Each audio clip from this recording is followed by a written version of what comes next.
finga le kamali anga. Ole afionga le limi skar kapenge. Ole kamba ole kumalo. Ole kamba fasao mafaya mai fui ilalo ngafo.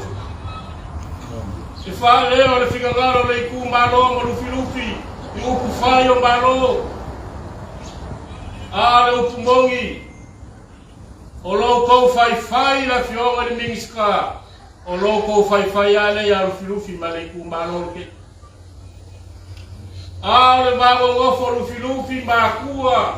Esa se akua wala lafa se upu ya lufi. O akua le mu. O lufi ole makua. Ole fale kausi fale akua. Ole fala na lafo yumbo aku. O lufi mbawa fala upolu. O lufi mbawa kapa au. O faki ya lofa mbawa eluo kamba pungefu. O kula ngiwa kuwa eleo ikoko la ngafufua.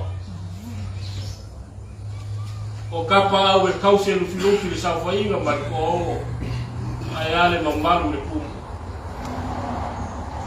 Ele fa ko ese lufi ya kuwa sa.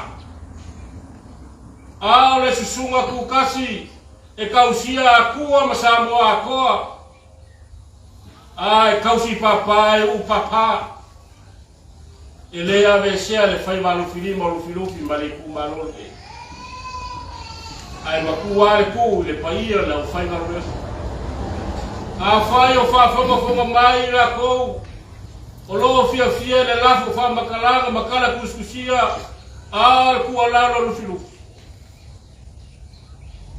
Ko sa sale ko fa mabai le bangof e lua upu e fai anu filufi maleku malore a fai wo fia ao le amio o ina longa fofua e ao mai ai ko wami o le kangaka e fai anu filufi a le savali le ana e o fua o le kai le lei e o faga iai mangu felelei.